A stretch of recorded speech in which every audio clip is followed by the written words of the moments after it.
বান্দা এমন একটা সময় ছিল তোমার কোনো অস্তিত্ব ছিল না। কাইফা তাকফুরুনা বিল্লাহি ওয়া কুনতুম আমওয়াতা, তুমি বান্দা ছিল অস্তিত্বহীন, বিলীন ছিলে। তোমাকে আমি আল্লাহ এক ফোঁটা নাপাক থেকে বানাইলাম। ওয়া কুনতুম আমওয়াতান ফাআহইয়াকুম, আমি আল্লাহ তোমাকে হায়াত দান করলাম। সুম্মা ইউমিতুকুম, আমি আল্লাহ হায়াতের ভিতরে নির্ধারিত একটা সময় দিলাম। অন্য আয়াতে সূরা মুলুকে আল্লাহ বলেন, আল্লাযী খালাকাল মাউতা ওয়াল হায়াতা লিয়াবলুয়াকুম আইয়ুকুম আহসানু আমালা। আল্লাহ বলেন, ও মুমিন বান্দা বান্দি, আমি আল্লাহ তোমাকে একটা হায়াত দান করলাম, পুনরায় আমি আল্লাহ তোমাকে মৃত্যু দান করব। সুম্মা ইউমিতুকুম সুম্মা ইউহয়িকুম, আমি আল্লাহ পুনরায় আবার তোমাকে জীবিত করব। সুম্মা ইলাইহি তুরজাউন। আল্লাহ বলেন, ইমানদার কালিমাওয়ালা, হে আমার বিশ্বাসী বান্দা বান্দিরা, শুনে রাখো, আমি আল্লাহ, তোমার কোনো অস্তিত্ব ছিল না, আমি আল্লাহ তোমাকে হায়াত দান করলাম। আমি আল্লাহ দুনিয়ার জীবদ্দশায় তোমাকে একটা জিন্দেগি দান করলাম। আমি আল্লাহ পুনরায় তোমাকে আবার মৃত্যু দান করব। আমি আল্লাহ সুম্মা ইউহয়িকুম, হাসরের ময়দানে আমি আল্লাহ আবার উঠাইব। অন্য আয়াতে আল্লাহ বলেন, মানুষে অহংকার করিও না, দাম্ভিক্য করিও না, মানুষের উপর অন্যায়ভাবে জুলুম করিও না, মানুষের হক মারিও না, আত্মসাৎ করিও না। আমি আল্লাহ তোমাকে এমনভাবে বানাইলাম, তোমার কোনো অস্তিত্ব ছিল না, তোমার কোনো পরিচিতি ছিল না। আমি আল্লাহ তোমাকে এত সুন্দর করে বানাইলাম। আল্লাহ বলেন, মাটির মানুষ মাটির মতন বিচরণ করো। আমি আল্লাহ জানাইয়া দিলাম, মিনহা খালাকনাকুম ওয়া ফীহা নুঈদুকুম ওয়া মিনহা নুখরিজুকুম তারাতান উখরা। আল্লাহ বলেন, আমি আল্লাহ মাটি থেকে বানাইলাম, মাটির সঙ্গে আমি আল্লাহ আবার মিশিয়ে দিব। আবার আমি আল্লাহ রাব্বুল আলামিন আমার কুদরতের মাধ্যমে মাথা থেকে তোমাদেরকে আমি আল্লাহ আবার উঠাইব। বান্দা, দুনিয়ার জীবনে জীবন দিলাম, যৌবন দিলাম, হায়াত দিলাম, আমি আল্লাহ তোমাকে সব কিছু দিলাম রে বান্দা। ও বান্দা, ও মায়ের বান্দি, আমি আল্লাহ তোমাকে যেইভাবে চলার জন্য আদেশ করেছি ওইভাবে জীবন পরিচালিত করো। আমি আল্লাহর নাফরমানি করিও না। সুম্মা ইলাইহি তুরজাউন। আল্লাহ বলেন, আমার দিকে প্রত্যাবর্তন করতে হবে, আমার দিকে তোমাকে আসতে হবে। না না না না না বান্দা, তুমি যদি ইচ্ছা করো দুনিয়ার জমিনে থাকার জন্য তোমার মন মতো থাকতে পারবা না। দুনিয়াতে যাওয়ার সিরিয়াল আছে, আসার কোনো দুনিয়াতে আসার সিরিয়াল আছে। আল্লাহ বলেন, দুনিয়ার থেকে বিদায় হওয়ার কোনো সিরিয়াল নাই। আমি আল্লাহ যাকে যখন যেই মুহূর্তে ডাক দিব, তুমি বান্দা আসারু ইউসাল্লুনা আলান নবী ইয়া আইয়ুহাল্লাযীনা আমানু সাল্লু আলাইহি ওয়া সাল্লিমু তাসলিমা। সকলে মুহাব্বতে নামাজের দরুদ পড়ি আমরা। আল্লাহুম্মা সাল্লি আলা মুহাম্মাদিন ওয়া আলা আলি মুহাম্মাদ কামা সাল্লাইতা আলা ইব্রাহিম ওয়া আলা ইব্রাহিম ইন্নাকা হামিদুম মাজিদ। আল্লাহুম্মা বারিক আলা মুহাম্মাদিন ওয়া আলা আলি মুহাম্মাদ কামা বারাকতা আলা ইব্রাহিম ওয়া আলা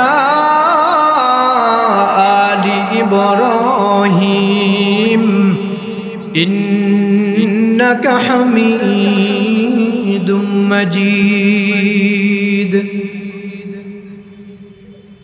বাদুগর আহলে সুন্নাত ওয়াল জামাত যুব সংগঠনের কর্তৃক আয়োজিত সপ্তম বার্ষিক 7 দিনব্যাপী ইসলামী মহাসম্মেলনের আজ পঞ্চম দিনের প্রথম অধিবেশনের সম্মানিত সভাপতি সাহেব, দূর দূরান্ত থেকে আগত আল্লাহ তাআলার দিন প্রিয়, ইসলাম প্রিয়, কালিমাওয়ালা ইমানদার ভাইয়েরা, পর্দার আড়ালের অবস্থানরত অত্যন্ত শ্রদ্ধেয় আমার মা ও বোনেরা, দয়াময় রবের দরবারে শুকর আদায় করি যে আল্লাহ সুবহানাহু ওয়া তাআলা আমাদেরকে আজকের এই জান্নাতের বাগানে আসার বসার কিছু কথা বলা এবং শোনার তৌফিক সুযোগ দান করেছেন। এই জন্য রবের দরবারে কালিমাতুশ শুকর আদায় করি, বলি আলহামদুলিল্লাহ। আল্লাহ সুবহানাহু ওয়া তাআলা বলেন যে, ও দুনিয়ার মানুষ, তোমরা কি ধারণা করো যে হাসরের ময়দানে আমার কাছে আসার পর তোমরা শুধু বলবা যে আমরা মুসলমান ছিলাম, তো তোমরা তোমাদের এই কথা বলার পর তোমাদেরকে ক্ষমা করে দেওয়া হবে, অথবা তোমাদের জীবদ্দশায় তোমরা দুনিয়াতে বসবাস করবা, বিচরণ করবা, অথচ তোমাদের কাছ থেকে পরীক্ষা নেওয়া হবে না ইমানের। এটা কি ধারণা করো? আল্লাহ বলেন যে না, তোমাদেরকে পরীক্ষা করা হবে ইমানের উপর কতটুকু ইস্তেকামত থাকতে পারো, টিকে থাকতে পারো। তো আল্লাহ তাআলা বলেন তোমাদেরকে ইমানের পরীক্ষা নেওয়া হবে। কোন ছাত্র যতই মেধাবী হোক, যদি তাকে হুট করে বলা হয় যে আগামীকাল তোমার পরীক্ষা, তাহলে পরীক্ষার রেজাল্ট কি ভালো হবে? এমনকি যে স্যারের কাছে সে পড়াশোনা করে, প্রাইভেট পড়ে, ওই বিষয়ের উপরে, ওই ভয়ের উপরে সে কিছু সাজেশন মানে দেখে আনে, দাগ দিয়ে নিয়ে আসে যে কোন কোন বিষয়গুলো আসতে পারে, আমার কিছু জায়গা দিলে তো এটার উপরে মেহনত করলে পরীক্ষার মধ্যে আসলে যেন সহায়তা হয়। কি বলেন? আল্লাহ তাআলা বলেন তোমাদের কি পরীক্ষা হবে এটা আমি আল্লাহ জানাইয়া দিলাম। আল্লাহ বলেন ওয়ালানাবলুওয়ান্নাকুম বিশাইইম মিনাল খাউফি ওয়াল জুউ' ওয়া নাকসিম মিনাল আমওয়াল ওয়াল আনফুসি ওয়াত থামারাত। আল্লাহ তাআলা বলেন আমি মানুষকে 5টা জিনিসের মাধ্যমে পরীক্ষা নিব। কয়টা জিনিসের মাধ্যমে? 5টা জিনিসের মাধ্যমে আমি আল্লাহ ইমানের পরীক্ষা নিব।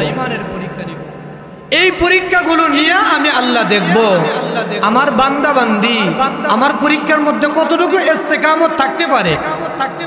যার ঈমান যত মজবুত তার পরীক্ষাটা তত কঠিন। অর্থাৎ যেই লেভেলের ঈমান এই লেভেলের পরীক্ষা। ঈমানের দৃষ্টিকোণ থেকে যে ক্লাসের ওই ক্লাসের পরীক্ষা তার উপর। ইব্রাহিম খলিলকে আল্লাহ খলিল বলে সম্বোধন করছেন, ওয়াত্তাখাযাল্লাহু ইব্রাহিমা খলিলা। আল্লাহ বলেন ইব্রাহিম আমার খলিল। তো খলিল বলে সম্বোধন করছেন, খলিলের পরীক্ষাও এমনই নিছেন। এই জন্য আল্লাহ তাআলা বলেন যে আমি আল্লাহ ইমানের পরীক্ষা নেই। ইমানের পরীক্ষা কেমন? যুগে যুগে আল্লাহ সাহাবীদের জিন্দেগি যদি আমরা একটু লক্ষ্য করি তাহলে দেখব হাজারো শত শত ইতিহাস আছে। তো সাহাবীদেরকে আল্লাহ তাআলা ইমানের পরীক্ষা নিছে। এই জন্য ইমানদারদেরকেও আল্লাহ তাআলা ইমানের পরীক্ষা নিবে। আল্লাহ তাআলা বলেন وَلَنَبْلُوَنَّكُمْ بِشَيْءٍ مِّنَ الْخَوْفِ وَالْجُوعِ وَنَقْصٍ مِّنَ الْأَمْوَالِ وَالْأَنفُسِ وَالثَّمَرَاتِ। আল্লাহ রাব্বুল আলামিন বলেন পৃথিবীর ঈমানদার কালিমাওয়ালা মুসলমান শুনে রাখো, আমি আল্লাহ রাব্বুল আলামিন ঈমানদারদেরকে ভয়ের মাধ্যমে পরীক্ষা নিব। আমি আল্লাহ এক একভাবে এক একজন ঈমানদারদেরকে আমি আল্লাহ ভয় ভীতি দিব। আমি রব ঈমানদারদেরকে ভয় ভীতি দিয়ে ঈমানের পরীক্ষা নিব। যেমন ভাবে আমার নবীর সাহাবী হযরত আব্দুল্লাহ রাদিয়াল্লাহু তাআলা আনহুকে আমি আল্লাহ পরীক্ষা নিয়েছিলাম। হযরত উমর রাদিয়াল্লাহু তাআলা আনহুর জীবদ্দশায় একটা যুদ্ধ হয়েছিল রোমদের সঙ্গে, রোম পারস্যের সঙ্গে, রোম সম্রাটের সঙ্গে। হযরতে উমরের জীবদ্দশায় একটা পরীক্ষা হয়েছে। তো ওই পরীক্ষার মধ্যে কিছু মুসলিমদেরকে বন্দী কইরা তো রোম সম্রাট বলতেছে আমি শুনছি মুসলমানদের ঈমান অনেক পাওয়ার, এরা ঈমানের মোকাবেলায় সব বিলীন করে দিতে পারে। তো এদেরকে বন্দি কইরা মারবা না, কিছু মুসলমানকে দইরা আমার রাজপ্রাসাদে নিয়ে আসবা। তো নিয়ে যাওয়ার পরে ওই জামাতের আমির ছিলেন আব্দুল্লাহ ইবনে হুযাফা রাদিয়াল্লাহু তাআলা আনহু। তো রোম সম্রাট যখন আদেশ করলেন তো যুদ্ধের ময়দান থেকে ধইরা সাহাবীদেরকে নিয়ে গেছে। তখন রোম সম্রাট বলতেছে, ও মুহাম্মদের অনুসারীরা শুনে রাখো, তোমাদের মধ্যে সরদারকে, তোমাদেরকে পরিচালনা করে নেওয়ালা ব্যক্তিকে। হযরতে আবদিয়া বলেন, হে পারস্যের সম্রাট, আমার জামাতের মধ্যে মুসলমানদের মধ্যে আমার নবী বিশ্ব নবী রাহমাতুল লিল আলামিন আমাকে আমির নিযুক্ত করে পাঠিয়েছেন। তোমার কিছু বলার থাকলে আমার সঙ্গে কথা বলো। হযরত আব্দুল্লাহ ইবনে হুযাফা রাদিয়াল্লাহু তাআলা আনহুকে রোম সম্রাট, তৎকালীন সম্রাট ডাক দিয়ে বলেন, আব্দুল্লাহ, তুমি যদি ইসলাম থেকে বের হয়ে চলে আসো, খ্রিস্ট ধর্মকে যদি তুমি গ্রহণ করো, আমার ধর্মকে তুমি যদি গ্রহণ করো, তাহলে আমি তোমাকে মুক্তি দিয়ে দিব, চিরদিনের জন্য আমি তোমাকে মুক্তি দিয়ে দিব। হে আব্দুল্লাহ, আমি তোমাকে শুধু মুক্তি দিব এমন না, তুমি ভাবতে পারো রাসূল তোমাকে, তোমার নবী তোমাকে সাহাবীদের আমির বানিয়ে পাঠিয়েছেন। তুমি যদি ইসলাম ত্যাগ করে তুমি যদি আমার সঙ্গে কুফরি কাজে লিপ্ত হয়ে যাও, আমাদের খ্রিস্টান ধর্মকে যদি তুমি গ্রহণ করো, তুমি ভাবতেছো তোমার পিছনে কেউ নাই। না না না না না আব্দুল্লাহ, শুনে রাখো, আমি রোম সম্রাট কথা দিলাম, তুমি যদি ইসলামকে ত্যাগ করো, ইসলাম ছেড়ে দাও, তাহলে আমি রোম সম্রাট আমার সাম্রাজ্যের অর্ধেকটা রাজত্ব আমি তোমার নামে লিপিবদ্ধ করে দিব, তোমার নামে আমি আমার অর্ধেকটা সম্পদ আমি লিখে দিব। শুধু তাই না আব্দুল্লাহ, শুনে রাখো, আমি রোম সম্রাটের একজন কন্যা আছে, সুন্দরী রূপবতী গুণবতী একটা নারী আছে, আমার একটা কন্যা সন্তান রয়েছে। ও নবীর সাহাবী, তুমি যদি ইসলাম ত্যাগ করো, ইসলাম ছেড়ে দিয়ে খ্রিস্ট ধর্মকে যদি তুমি গ্রহণ করো, তুমি যদি খ্রিস্টান হয়ে যাও, তাহলে আমি রোম সম্রাট জানিয়ে দিলাম তোমাকে আমার রাজত্বের অর্ধেকটা দিয়ে দিব, আর আমার সুন্দরী রূপবতী গুণবতী মেয়েকে তোমার সঙ্গে বিবাহ দিয়ে দিব। আমি যেদিন দুনিয়ার থেকে বিদায় হয়ে চলে যাব, বাকি অর্ধেকটা সাম্রাজ্যের বাদশা, বাকি অর্ধেকটা সাম্রাজ্যের রাজত্ব চালানেওয়ালার মালিক তুমি হয়ে যাইবা। আব্দুল্লাহ রাদিয়াল্লাহু তাআলা আনহু চোখগুলো বড় বড় করে ঈমানের দৃষ্টিকোণ থেকে তাকাইয়া রোম সম্রাটের দিকে তাকাইয়া ডাক দিয়া বললেন, বেঈমান, সাবধান, তুমি কি আমাকে দুনিয়ার অর্থ সম্বল দিয়া, দুনিয়ার ক্ষমতা, দুনিয়ার টাকা পয়সা দিয়া, দুনিয়ার নারী দিয়া, দুনিয়ার বাড়ি দিয়া, দুনিয়ার গাড়ি দিয়া, দুনিয়ার ইহকালের বুক বিলাস দিয়া আমার ঈমান কি কিনতে চাও? না না না না, রোমের পারস্যর সম্রাট, শুনে রাখো, আমরা সাহাবী এমন হতে পারি, আমাদের নির্দিষ্ট কোনো বাড়িঘর নাই, আমাদের বড় ব্যাংক ব্যালেন্স নাই, আমাদের বড় কোনো রাজত্ব না থাকতে পারে, কিন্তু আমরা ইমানদার, ইমানওয়ালা, কালিমাওয়ালা ইমানদারেরা। এমন একজন বাদশাহ, এমন একজন রাজার রাজত্ব, এমন একজন বাদশার গোলামি আমরা করি, যেই দয়াময় রব ঈমান নিয়ে কবরে যেতে পারলে আমার আল্লাহ ইহকালের ভোগ বিলাস নাও যদি পাই, যদি পরকালের উপর ঈমান রাখতে গিয়া নিজের জীবনকেও বিলিয়ে দিয়ে দিতে হয়, আর যদি আমরা আমাদের জীবনকে বিলিয়ে দেই, তথাপি আমার রাসূল পবিত্র জবান দিয়ে ঘোষণা করে জানিয়ে দিয়েছেন, ইহকালের 10 দুনিয়ার সমতুল্য একটা জান্নাত আমার আল্লাহ আমাদেরকে নিশ্চয়ই দান করবে। আল্লাহ ইমানদারদেরকে ইমানের বদলতে এই দুনিয়ার 10 দুনিয়ার সমতুল্য জান্নাত দিব। তো তুমি রোম সম্রাটের অর্ধেকটা রাজত্ব তুমি কি আমার টাকা দিয়া, ক্ষমতা দিয়ে কিনতে চাও? তখন রোম সম্রাট বললেন যে শুনো, জল্লাদকে বললেন যে না, তাকে এখন হত্যা করা যাবে না, হত্যা করা যাবে না। কিছু কিছু সময় মানুষ মরেও জিতা যা, কথা বলে না, কিছু কিছু সময় মানুষ মরলেও কি জিতা যা, জিতা যা। সূরা বুরুজের মধ্যে একটা ঘটনা আছে, ওই দিকে আমি যাব না, সংক্ষেপে বলবো। সূরা বুরুজে একটা ঘটনা আছে। এক যুবক ছিল, তৎকালীন যুগের বাদশা ছিল আল্লাহবীর, মানে আল্লাহ তাআলাকে মানতেন না। তো ওই বাদশা অনেক নির্যাতন করছে ছেলেটাকে হত্যা করার জন্য। সর্বশেষ ছেলেটা বাদশাকে ডাক দিয়ে বলেন, বাদশা আমাকে যদি হত্যা করতে চাও তুমি যত চেষ্টা করো পারবা না, তবে একটা কাজ যদি করো সম্ভব। তা কি কাজ? ছেলেটা ডাক দিয়া বললেন যে সমস্ত তোমার সাম্রাজ্যের সমস্ত মানুষকে একটা মাঠের মধ্যে হাজির কইরা তাদের সামনে আমাকে কোথাও বসায়া আমার কপাল বরাবর একটা তীর মারবা, আর যে তীর মারবে তাকে বইলা দিবা তীর মারার সময় যেন বলে বিসমিল্লাহি রব্বিল গুলাম। কি বলে? বিসমিল্লাহি রব্বিল গুলাম। এই কথা বইলা যদি আমার কপাল বরাবর তীর মারে তাহলে আমার দুনিয়া থেকে বিদায় করতে পারবা। এছাড়া তুমি যত তন্ত্র মন্ত্র করো, যতই কাজ করো, জেলেতেও যাই করো, ফাঁসিও যদি দেও, আমার মারতে পারবা না, মারতে পারবা না। তো ওই ইমানদার এই কথা বইলা বাস বিশাল মাঠের মধ্যে মানুষকে জনগণকে একত্রিত কইরা তো ওই ইমানদারকে তার কপাল বরাবর জল্লাদকে বলছে যে তুমি বিসমিল্লাহি রব্বিল গুলাম বইলা তার কপাল বরাবর একটা তীর মারবা। কপাল বরাবর তীর মারছে, তো ওই ব্যক্তি শাহাদাত বরণ করছে। তৎকালীন সময় উপস্থিত ওই ময়দানে যত মানুষ ছিল সকলে একই বাক্যে কালিমা পড়ে নিছে, আশহাদু আল্লাহ ইলাহা ইল্লাল্লাহ ওয়া আশহাদু আন্না মুহাম্মাদান আবদুহু ওয়া রাসূলুহু। সমস্ত মানুষ এক বাক্যে কালিমা পড়ে নিছে, আর তারা সকলে বলতে লাগলো, আহারে কেমন একটা ব্যক্তি কেমন কাজ করলো যে আল্লাহর জন্য নিজের জীবনকে বিলিয়ে দিল, কোন রবের গোলাম হিসাবে চিরদিনের জন্য বিদায় হয়ে গেল, লক্ষ লক্ষ মানুষকে সাক্ষী রাইখা সে দুনিয়ার থেকে বিদায় হয়ে গেল। সর্বশেষ তার সাক্ষ্য ছিল, তার একটা কথা ছিল, সমস্ত মানুষের সামনে তার একটা কথা ছিল, রব্বিল গোলাম, সে ছিল রবের গোলাম। এই কথা বলে দুনিয়ার থেকে বিদায় হয়ে গেছে।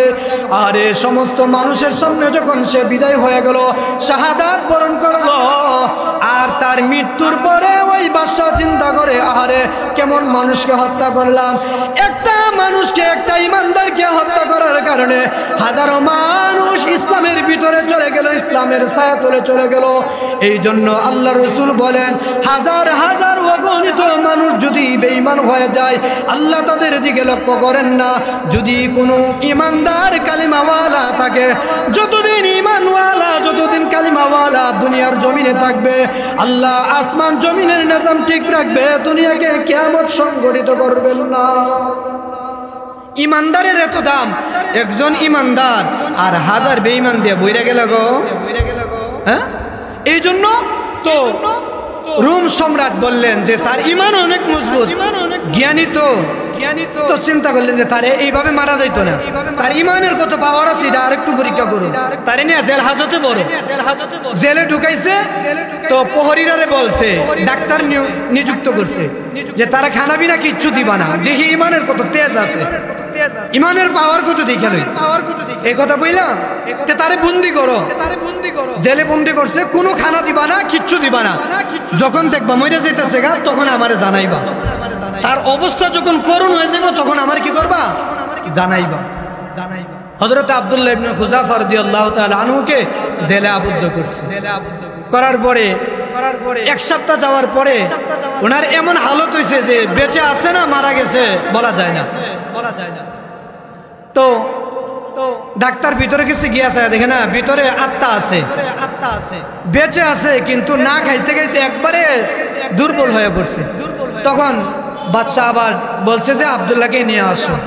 নিয়ে যাওয়ার পর বলতেছে, আব্দুল্লাহ এখন তো আর শরীরে শক্তিও নাই, সবই তো হারাইলা, এখনো সময় আছে, যদি খ্রিস্টান ধর্মকে গ্রহণ করো তাহলে তোমাকে মুক্তি দেওয়া হবে। তখন আব্দুল্লাহ রাদিয়াল্লাহু তাআলা আনহু কোনো লাভ করেন না, কথা বলে না। এমন সময় বাদশা বলে, যাও আব্দুল্লাহকে আরেকটু পরীক্ষা করো, তার সামনে খাবার নিয়ে যাও, না খাইতে খাইতে হয়তো বা কথা বলতে পারতেছে না, তার সামনে খাবার নিয়ে যাও, পানি নিয়ে যাও, তবে খাবার যে নিবা শুকুরের গোশত নিবা। কি নিবা? কথা বলে না, শুকুরের গোশত নিবা। আর পানি হিসাবে নিবা, পানির সাথে মদ মিশ্রিত কইরা মদ নিবা। দেখমু কিন্তু খাবারের আগে আবার এটা জানাইয়া দিবা যে পানি যে আনছি পানির সাথে মদ মিশ্রিত, আর যে খাবার আনছি গোশত আনছি এটা শুকরের গোশত। দেখি তো একটা মাসআলা হইল, যদি কারো প্রাণের বই হয় যে আমি মরে যাবো, এখন কোনো খাবার নাই, এমতো অবস্থায় শুকরের গোশত পেট বইরা না, একবারে পরিতৃপ্ত ভাবে না, ততটুকু খাওয়া জায়েজ আছে যতটুকু খাইলে জীবনটা কি হইব, বাঁচবো। কথা বুঝতে পারছেন? কিন্তু ওনারা তো ইমানের ক্ষেত্রে 100% আল্লাহর প্রতি ইয়াকিন ছিল, বিশ্বাস ছিল। ওনারা বেঈমানদের সাথে আশিদ্দাউ আলাল কুফার, সীসা ঢালা পাতিরের ন্যায় শক্ত ছিল। মুমিনদের সঙ্গে এরা সদয় বিনয়ী ছিল। তো আব্দুল্লাহ ইবনে খুযাফা রাদিয়াল্লাহু তাআলা আনহুকে গিয়া বলতেছে, আব্দুল্লাহ নাও তোমার জন্য খাবার আনা হয়েছে। তো আব্দুল্লাহ রাদিয়াল্লাহু তাআলা আনহু ওইটা বসছে, বসার পরে বলতেছে, শোনো, এটা যে গোশত দিলাম এটা শুকরের গোশত, আর যে পানি আনলাম এই পানিটার সাথে মদ মিশ্রিত।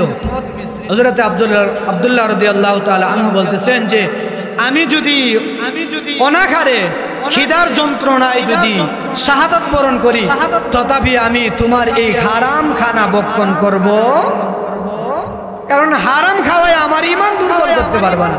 হারামখোর যারা হারাম সুদের সাথে জড়িত, হারামখোর বললে এটা গালি গালি লাগে না? কথা বলে না, শব্দটা গালি গালি লাগে না? হারামখোর, হ্যাঁ।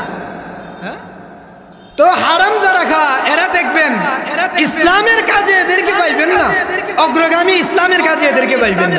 নবীর বিরুদ্ধে, আল্লাহ তাআলার বিরুদ্ধে যখন নাস্তিক মুরতাদেরা কথা বলে, তো হারামখোর কোন সুদখোররে মিছিল মিলিকে পাইবেন না আপনি। কিন্তু অন্য কনসার্টের ক্ষেত্রে, গান বাদ্যর ক্ষেত্রে তো এদেরকে বড় অগ্রগামী হিসেবে সামনে পাইবেন। তো আমি যেই কথা বলতেছিলাম, ইমানদার সাহাবী তো বলতেছে যে না, আমি এই খাবার কি করব না, গ্রহণ করব না। তখন রুম সম্রাট বলতেছে, আব্দুল্লাহকে ধরে নিয়ে আসো। তো আব্দুল্লাহ হাঁটতে পারে না, দুইজনে দইরা ওনাকে নিয়ে গেছে। নিয়ে যাওয়ার পরে তো ওনাকে বলতেছে যে এখনো সময় আছে, ইসলাম ত্যাগ করো। হযরতে আব্দুল্লাহ ইবনে খুযাফা রাদিয়াল্লাহু তাআলা আনহু বলতেছে যে না, তুমি কি ভাবছো এখন আমি ঈমান ছেড়ে দিমু? না ফরমান, এখন আমি ঈমান ছেড়ে দেব তুমি ভাবতেছো? আমি ইসলাম থেকে চুল পরিমাণও আমাকে সরাইতে পারবে না। তখন বলতেছে যে আগামীকালকের জন্য রেডি থাকো, আগামীকাল কঠিন শাস্তি দেওয়া হবে।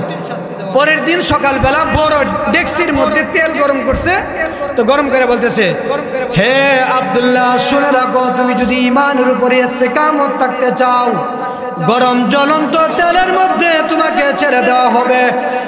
আর যদি তুমি খ্রিস্টান ধর্ম গ্রহণ করো, খ্রিস্ট ধর্মকে মেনে নাও, আব্দুল্লাহ তোমাকে আমার যতটুকু ইজ্জত দেওয়ার তোমাকে আমি ইজ্জত দিব।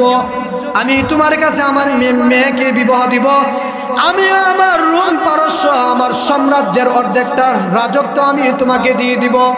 হযরতে আব্দুল্লাহ ইবনুল খুযাফা ডাক দিয়া বললেন, বেঈমান, ইমানদারদেরকে মৃত্যুর ভয় দেখায়া কোনো লাভ নাই। আমি দুনিয়া থেকে বিদায় হইতে রাজি, তথাপি ঈমান বিক্রি করতে রাজি না। হযরত আব্দুল্লাহ রাদিয়াল্লাহু তাআলা আনহু যখন চোখের সামনে চোখে চোখ রেখে ওই রোম পারস্যের বাদশার দিকে যখন চোখে চোখ রেখে ডাক দিয়া বললেন, বেঈমান, দুনিয়া থেকে বিদায় হতে রাজি আছি, ইসলাম ছাড়তে রাজি না। তখন রোম পারস্যের সম্রাট ডাক দিয়া বলেন, ও জেলের প্রহরীরা, জেলখানার প্রহরীরা, শুনে রাখো, মুসলমানদের কয়েদি থেকে একজন কয়েদিকে ধরে নিয়ে আসো। একজন মুসলমানকে ধরে নিয়ে এসে গরম জ্বলন্ত তেলের মধ্যে যখন ফেলে দিল, সঙ্গে সঙ্গে বান্দার গোশতগুলো হাড্ডি থেকে পৃথক হয়ে গেল। আল্লাহর বান্দা শাহাদাত বরণ করলো। ওই দিকে লক্ষ্য করে রোম সম্রাট ডাক দিয়া বললেন, হে আব্দুল্লাহ, তোমার সঙ্গে যত সাথী রয়েছে আমি তাদেরকেও পারতাম, তাদেরকেও আমার খ্রিস্টান ধর্মের দিকে আহ্বান করতে পারতাম, কিন্তু আমি সর্বপ্রথম তোমাদেরকে জিজ্ঞাসা করেছি তোমাদের আমিরকে। কারণ কোনো গোত্রের, কোনো জাতির, কোনো গোষ্ঠীর কোন দলের যদি আমির যদি তার দল পরিবর্তন করে তাহলে তার অনুসারীরা তার সাথে সাথে পরিবর্তন করে। কথা কোনা আরে আগে আওয়ামী লীগ আছেন বেড়ন দিন দিয়েছে তার যত সেলা ফেলা আছে এদিকে আওয়ামী লীগ থাকবো কথা কোনা রে। আরে নেত্রী নাই এমপি মন্ত্রী খবর আছে আব্দুল্লাহ রাদিয়াল্লাহু তাআলা আনহুকে ডাক দিয়ে বললেন, আব্দুল্লাহ তুমি যেই তো গোত্রের সর্দার, তুমি যেই তো জামাতের প্রতিনিধি, তুমি যেই তো জামাতের সর্দার, এই জন্য আমি তোমাকে খ্রিস্টান ধর্মের দিকে আহ্বান করেছি। আব্দুল্লাহ ডাক দেয়া বলেন, তখন যখন আব্দুল্লাহ রাদিয়াল্লাহু তাআলা আনহু তাকে দেখলেন, আল্লাহর নবী বিশ্ব নবী রাহমাতুল লিল আলামিনের যে সাহাবীকে গরম তেলের মধ্যে ফেলে দিয়েছে, সাহাবীর হাড্ডিগুলো একদিকে চলে গেছে, গোশতগুলো আরেক দিকে চলে গেছে। হযরতে আব্দুল্লাহ রাদিয়াল্লাহু তাআলা আনহু চোখের পানিগুলো সেরে সেরে দাঁড়িয়ে দাঁড়িয়ে ক্রন্দন করতেছেন। রোম সম্রাট মনে করেছে ওই করুণ দৃশ্য থেকে আব্দুল্লাহ ভয় পেয়ে গেছে। রোম সম্রাট ডাক দিয়ে বললেন, আব্দুল্লাহ আগেই বলেছিলাম আমার দলে চলে আসো, কিন্তু তুমি আমার দলে আসো নাই, কিন্তু করুণ দৃশ্য দেখে তুমি এইভাবে দাঁড়িয়ে দাঁড়িয়ে কাপুরুষের মতন কান্না করতেছো। হে আব্দুল্লাহ তুমি যদি আমার প্রস্তাব মেনে নিতা, রাজত্ব পাইতা, নারীও পাইতা, সবকিছু পাইতা, ক্ষমতা পাইতা, তাহলে তোমার একজন সাথীও আর হারাইতে হইতো না। হযরতে আব্দুল্লাহ ইবনুল খুজাফা ডাক দিয়া বললেন, বেঈমান তুই কি মনে করেছিস আমি আর আমার সাথীর দিকে তাকাইয়া তার মৃত্যুর করুণ দৃশ্য দেখে আমি কাঁদতেছি? না না না না না, আমার নবীর সাহাবীর করুণ দৃশ্য দেখে আমি কাঁদি নাই, আমি আব্দুল্লাহ কাঁদতেছি।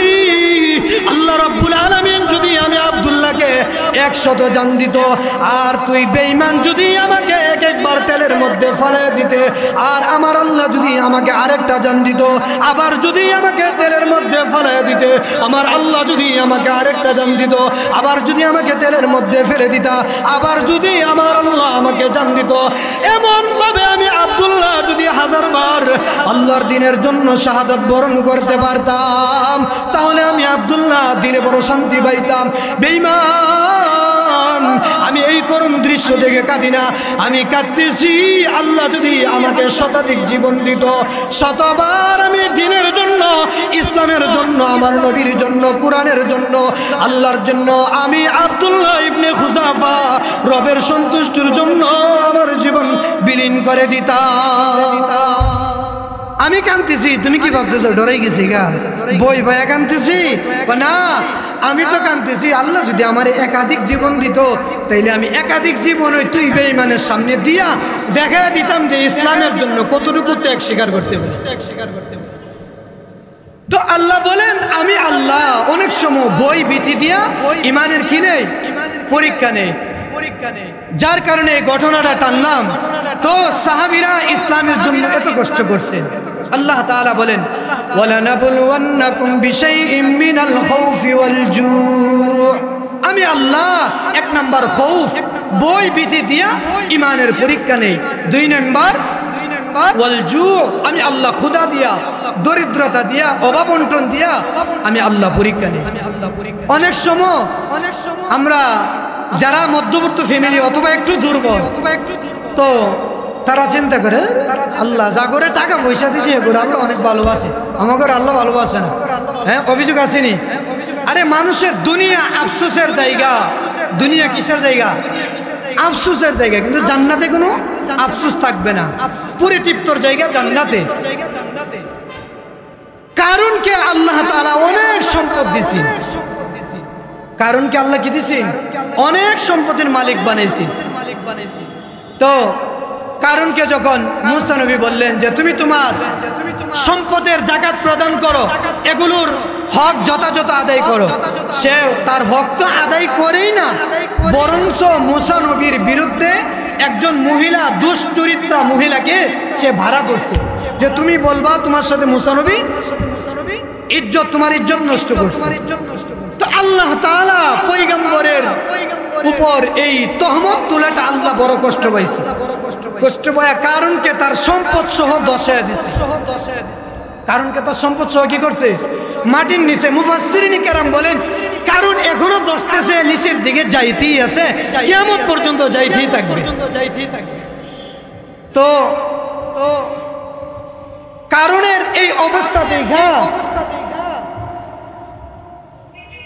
কারণের এই বিশাল সাম্রাজ্য, টাকা পয়সা, ব্যাংক ব্যালেন্স দেখা তার বন্ধুরা কইতো যাই রে আল্লাহ কারণ দিয়ে তো মহব্বত করে, আমাকে সম্পদ দিচ্ছে না। কথা বুঝতে পারছেন নি? তো যখন কারণ আল্লাহ নাফরমানি করছে, আল্লাহ রসুলের নাফরমানি করছে, তখন তার সম্পদ সহ সে যেন দশতে শুরু করছে মাটির নিচে। তো তার বন্ধু বান্ধবরা বলে আল্লাহ আমাদেরও সম্পদ দিচ্ছে না, আমাদের উপর ইহসান করছে। আল্লাহ আমাদেরকে সম্পদ দিচ্ছে না, আমাদের উপর কি করছে? ইহসান করছে, ইহসান করছে। যদি সম্পদ দিত, যদি আল্লাহকে ভুলে যাইতাম, যখন চোখে আযাব দেখছে তো আল্লাহকে স্বীকার করতে বাধ্য হয়েছে। এই জন্য আল্লাহ বলেন অন্য আয়াতে আল্লাহ জানিয়ে দিয়েছেন যে মানুষেরকে আমি আল্লাহ ধন সম্পদ এবং সন্তান সন্তানাদি এগুলো দিছি পরীক্ষা শুরু। কিন্তু আমরা তো ধন সম্পদের পরীক্ষা মনে করি না, নিয়ামত মনে করি না। আল্লাহ অগণিত নিয়ামত মানুষকে দান করছে। 2 নাম্বার 3 নাম্বার আল্লাহ বলেন ওয়া নাকসিম মিনাল আমওয়াল, আল্লাহ তাআলা বলেন আমি আল্লাহ মানুষকে তার মাল সম্পদগুলো ক্ষতির মাধ্যমে পরীক্ষা নিব। ওয়াল আনফুস, 4 নাম্বার আমি আল্লাহ তার জানের মাধ্যমে রোগ বিধি বালা মুসিবত দিয়ে আমি আল্লাহ পরীক্ষা নিব। ওয়াস সামারাত, ফল ফসলাদির ক্ষতি কইরা তো আমি আল্লাহ পরীক্ষা নিব। ইমানের দান পাকছে, সবকিছু ঠিক আছে, মুষলধারে বৃষ্টির সাথে আবার শিলা বর্ষণ হইতেছে, দান ঠিক থাকবো? আল্লাহ বলেন এরপরে আমি দেখব আমার কালিমাওয়ালা ইমানদার বান্দা আমার উপর কতটুকু ইস্তেকামত থাকে। এই জন্য আল্লাহ বলেন মুমিনের 5 জিনিসের মাধ্যমে আমি আল্লাহ পরীক্ষা নেই। কারণ কেন পরীক্ষা নেই? মুমিনকে আমি আল্লাহ অগণিত নিয়ামত দিছি, অগণিত নিয়ামত। আল্লাহ বলেন কোটি কোটি নিয়ামত তোমাদেরকে দেওয়ার পর কিভাবে তোমরা আমার সাথে কুফরি করো, আমার নাশুকরি কিভাবে করো? আল্লাহ নিজেই বলেন কাইফা তাকফুরুনা বিল্লাহি ওয়া কুনতুম আমওয়াতা ফাআহইয়াকুম সুম্মা ইউমীতুকুম সুম্মা ইউহয়ীকুম সুম্মা ইলাইহি তুরজাউন। আল্লাহ রাব্বুল আলামিন বলেন কাইফা তাকফুরুনা বিল্লাহি ওয়া কুনতুম আমওয়াতা, হে ঈমানদার মুসলমান কালিমাওয়ালা ঈমানদাররা শুনে রাখো, আমি আল্লাহর সঙ্গে কিভাবে তোমরা কুফরি করো, কিভাবে আমি আল্লাহর নাশুকরি করো, কিভাবে আমি আল্লাহকে বলে থাকো। বান্দা এমন একটা সময় ছিল তোমার কোনো অস্তিত্ব ছিল না। কাইফা তাকফুরুনা বিল্লাহি ওয়া কুনতুম আমওয়াতা, তুমি বান্দা ছিল অস্তিত্বহীন, বিলীন ছিলে, তোমাকে আমি আল্লাহ এক ফুটা নাপাক থেকে বানাইলাম। ওয়া কুনতুম আমওয়াতান ফাআহইয়াকুম, আমি আল্লাহ তোমাকে হায়াত দান করলাম। সুম্মা ইউমীতুকুম, আমি আল্লাহ হায়াতের ভিতরে নির্ধারিত একটা সময় দিলাম। অন্য আয়াতে সূরা মুলুকে আল্লাহ বলেন আল্লাযী খালাকাল মাউতা ওয়াল হায়াতা লিয়াবলুয়াকুম আইয়ুকুম আহসানু আমালা। আল্লাহ বলেন ও মুমিন বান্দা বান্দি, আমি আল্লাহ তোমাকে একটা হায়াত দান করলাম, পুনরায় আমি আল্লাহ তোমাকে মৃত্যু দান করব। সুম্মা ইউমীতুকুম সুম্মা ইউহয়ীকুম, আমি আল্লাহ পুনরায় আবার তোমাকে জীবিত করব।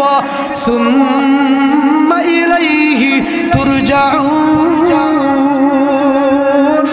আল্লাহ বলেন ইমানদার কালিমাওয়ালা, হে আমার বিশ্বাসী বান্দা বান্দিরা শুনে রাখো, আমি আল্লাহ তোমার কোনো অস্তিত্ব ছিল না, আমি আল্লাহ তোমাকে হায়াত দান করলাম। আমি আল্লাহ দুনিয়ার জীবদ্দশায় তোমাকে একটা জিন্দগি দান করলাম। আমি আল্লাহ পুনরায় তোমাকে আবার মৃত্যু দান করব। আমি আল্লাহ সুম্মা ইউহয়ীকুম, হাসরের ময়দানে আমি আল্লাহ আবার উঠাইব। অন্য আয়াতে আল্লাহ বলেন মানুষরে অহংকার করিও না, দাম্ভিক্য করিও না, মানুষের উপর অন্যায়ভাবে জুলুম করিও না, মানুষের হক মারিও না, আত্মসাৎ করিও না। আমি আল্লাহ তোমাকে এমনভাবে বানাইলাম, তোমার কোনো অস্তিত্ব ছিল না, তোমার কোনো পরিচিতি ছিল না, আমি আল্লাহ তোমাকে এত সুন্দর করে বানাইলাম। আল্লাহ বলেন মাটির মানুষ মাটির মতন বিচরণ করো। আমি আল্লাহ জানাইয়া দিলাম মিনহা খালাকনাকুম ওয়া ফীহা নুঈদুকুম ওয়া মিনহা নুখরিজুকুম তারাতান উখরা। আল্লাহ বলেন আমি আল্লাহ মাটি থেকে বানাইলাম, মাটির সঙ্গে আমি আল্লাহ আবার মিশিয়ে দিব। আবার আমি আল্লাহ রাব্বুল আলামিন আমার কুদরতের মাধ্যমে মাটি থেকে তোমাদেরকে আমি আল্লাহ আবার উঠাইব। বান্দা, দুনিয়ার জীবনে জীবন দিলাম, যৌবন দিলাম, হায়াত দিলাম, আমি আল্লাহ তোমাকে সব কিছু দিলাম রে বান্দা। ও বান্দা, ও মায়ের বান্দি, আমি আল্লাহ তোমাকে যেইভাবে চলার জন্য আদেশ করেছি ওইভাবে জীবন পরিচালিত করো। আমি আল্লাহর নাফরমানি করিও না। সুম্মা ইলাইহি তুরজাউন। আল্লাহ বলেন আমার দিকেই প্রত্যাবর্তন করতে হবে, আমার দিকেই তোমাকে আসতে হবে। না না না না না বান্দা, তুমি যদি ইচ্ছা করো দুনিয়ার জমিনে থাকার জন্য তোমার মন মতো থাকতে পারবা না। দুনিয়াতে যাওয়ার সিরিয়াল আছে, আসার কোনো দুনিয়াতে আসার সিরিয়াল আছে। আল্লাহ বলেন দুনিয়ার থেকে বিদায় হওয়ার কোনো সিরিয়াল নাই। আমি আল্লাহ যাকে যখন যেই মুহূর্তে ডাক দিব, তুমি বান্দা আসার জন্য প্রস্তুত থাকলেও নিয়ে আসবো, না থাকলেও আমি আল্লাহ নিয়ে আসবো। অতএব বান্দা, দুনিয়ার জীবনে ইহকালের বুক বিলাস পেয়ে আমি আল্লাহকে ভুলে যেও না। আমি আল্লাহকে যদি ভুলে না যাও, আমি আল্লাহ জানিয়ে দিলাম দুনিয়ার জীবদ্দশায় যদি হাজারো কষ্ট করো, আর যদি আমি আল্লাহকে আব্দুল্লাহ ইবনুল খুজাফার মতন সন্তুষ্ট রাখতে পারো, আমি আল্লাহ জানিয়ে দিলাম আমার তৈরি জান্নাতের মালিক আমি আল্লাহ তোমাদেরকে বানাইয়া দিব। আব্দুল্লাহ ইবনুল খুজাফার ঘটনা বলছিলাম আপনাদেরকে। তো আব্দুল্লাহ ইবনুল খুজাফার সর্বশেষ চিত্র কি হয়েছে? রোম সম্রাট যখন দেখলেন যে না ইসলাম থেকে সরান জানা, তখন বলতেছে আব্দুল্লাহ তোমারে সাইরা দিমু, শর্ত আছে। কি শর্ত? আমার কপালে একটা চুমা খাইলে। রোম সম্রাট বলতেছে আমার কপালে যদি একটা চুমু দেও, তোমারে বন্দি করলাম, বাড়ি দিমু, গাড়ি দিমু, আমার মেয়ে দিমু, অর্ধেক রাজত্ব দিমু। এরপরেও যখন ফিরো না, তে বুঝা গেছে তুমি কাই তুইলে আগে হয়ে গেলে, তুমি আসলে আমার তোলে আগে আসে বললো। যে সময় বলছিলাম যে পারস্যের অর্ধেকটা রাজত্ব দিলাম, এখন যেহেতু আসছো না, তা আমার কপালে যদি একটা চুমো দেও, তাইলে তোমারে আমি কি করবো, ছেড়ে দেবো।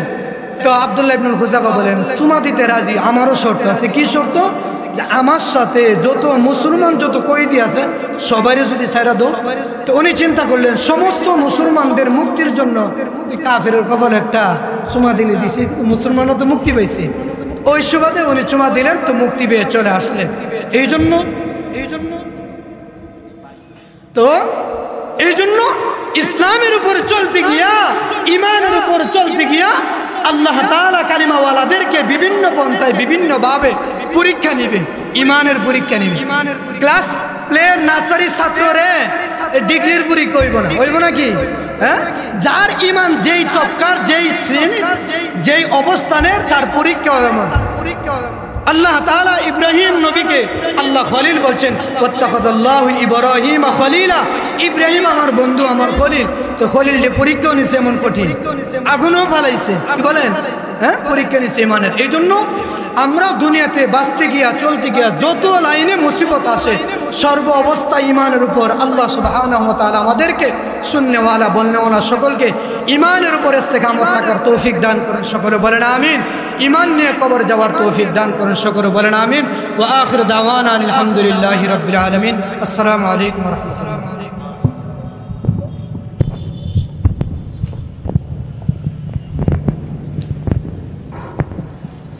মাশাআল্লাহ, সম্মানিত উপস্থিতি, আমাদের মাঝে উপস্থিত হয়েছেন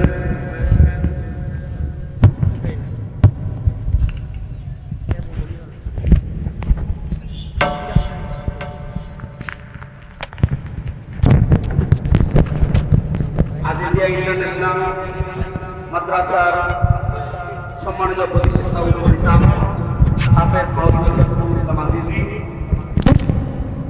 সম্মানিত উপস্থিতি, এই পর্যায়ে আমাদের মাঝে আলোচনা নিয়ে আসছেন আজিজিয়া ইন্টারন্যাশনাল মাদ্রাসার সম্মানিত প্রতিষ্ঠাতা ও পরিচালক